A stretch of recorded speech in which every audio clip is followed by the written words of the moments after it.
I honestly feel like I'm just saying the same thing over and over again because Andor is just brilliant. And it really is the benchmark for all Star Wars TV shows going forwards in terms of quality. And I've said it for 9 weeks straight now that I'm waiting for that episode where things start to go downhill, but it just hasn't happened yet. And episode 9 is another exemplary episode of this show, and I'm quite confident in saying now, for me, this is the best Star Wars show we've ever had, without much contest, to be honest. As always, there are spoilers ahead, so you have been warned. So the two standout performances of this week are without a doubt Kino and Dedra, which is where this episode starts.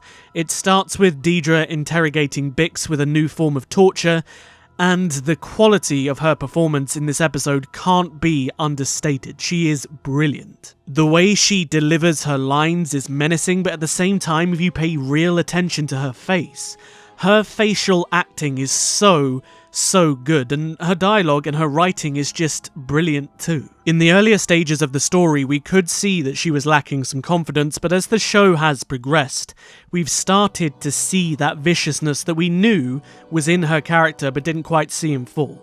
But over the course of the show, she has grown more confident, her authority has grown too, and she is becoming a real cruel Imperial woman, and it's nice to see that character growth, I guess, for her. And I also loved the visual callback of the torture scene, as there was a small shot that mimics almost one-to-one the torture of Princess Leia in A New Hope.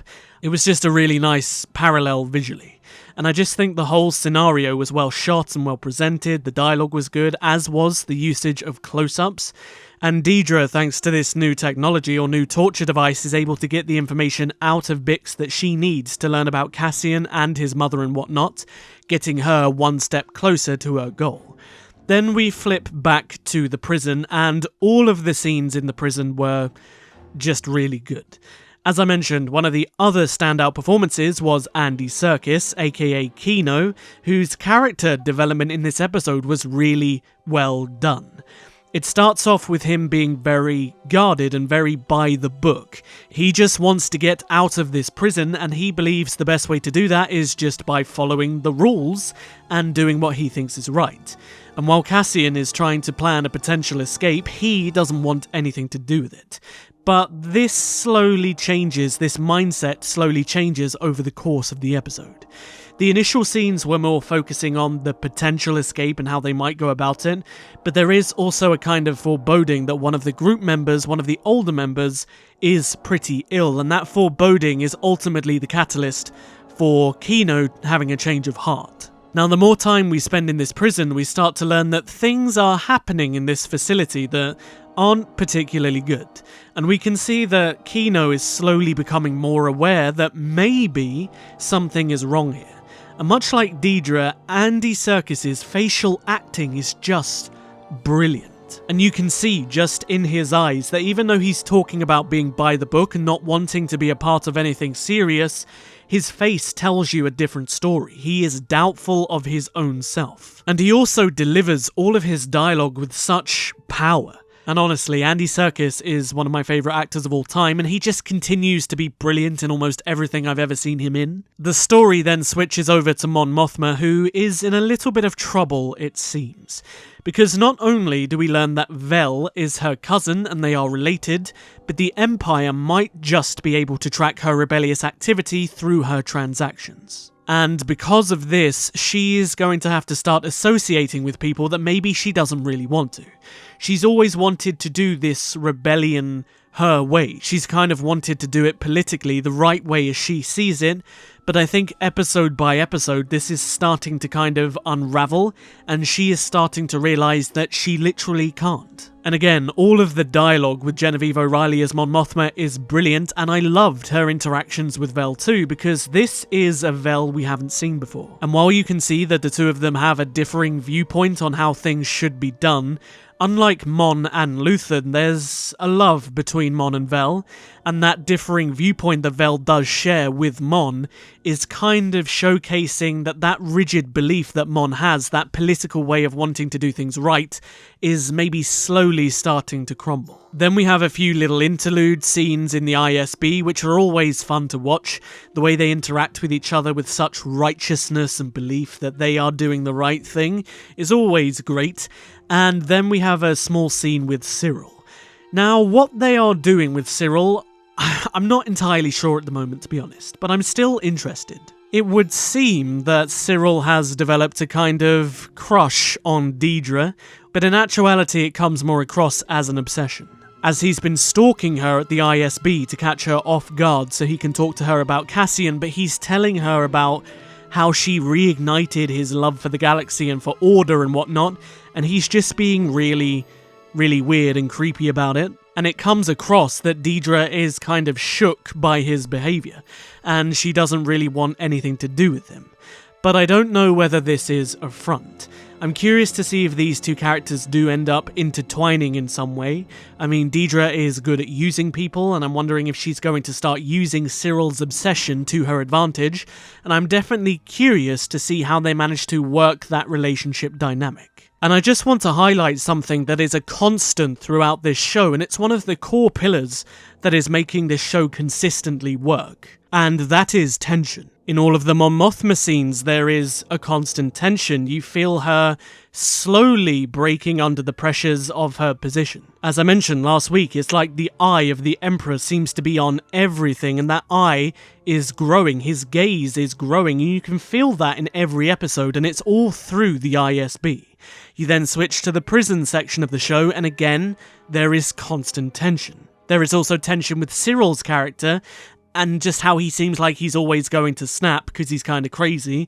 There is always tension on Ferrix with how the Empire are going to clamp control there, especially with Bix and with Cassian's mother. And there just seems to be a constant tension in every area of the show, and that tension keeps you connected, it keeps you gripped to what is happening. And all of this tension is ultimately going to build up until there is a breaking point, and this episode does add to that build-up. As I mentioned, something bad happens in the prison, and everybody has got word of it, and people are slowly starting to realise that they are not going to get out. They are going to die.